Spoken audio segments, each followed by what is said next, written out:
We're going to California now, but it's still related to the story. Chris Busch is the Director of Research at Energy Innovation Policy and Technology in San Francisco, and he joins me now. So, Chris, Ontario's intentions have been clear for a couple of weeks now. The province was part of the carbon market with Quebec and California.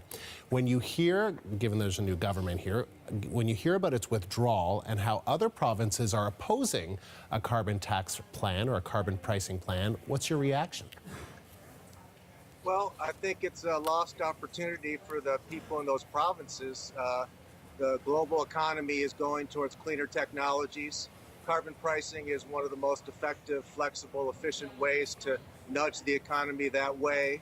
And so, in addition to the obvious environmental impacts from weaker policy and lost clean air benefits, I think it's a mistaken economic approach. So Quebec is still linked to California and the Western Climate Initiative, but is the initiative damaged when a big jurisdiction like Ontario pulls out? Well, the Western Climate Initiative was succeeding and before Ontario joined, and it certainly welcomed Ontario and would have enjoyed having them as a partner, but it's certainly strong enough to continue with California and Quebec, and to both of those jurisdictions are really strongly committed. So I'm quite confident the Western Climate Initiative is solid. So this may be more of a legal than science, but in Ontario, companies have billions of worth of carbon credits that they've purchased. So do you have any idea what could happen to those credits?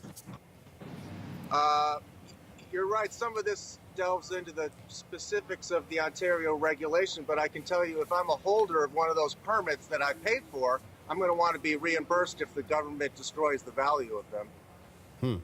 So where you are in California, you can see the effect of reducing greenhouse gas emissions. Can you tell us what they are? If you look at the evidence, the only conclusion you can reach is that the main impacts are cleaner air and a stronger economy and a more innovative economy.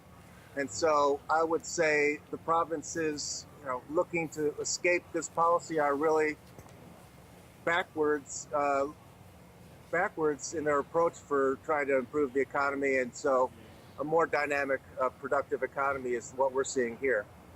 Chris, appreciate you taking the time. Thank you. Chris Busch in San Francisco. He is with Energy Innovation.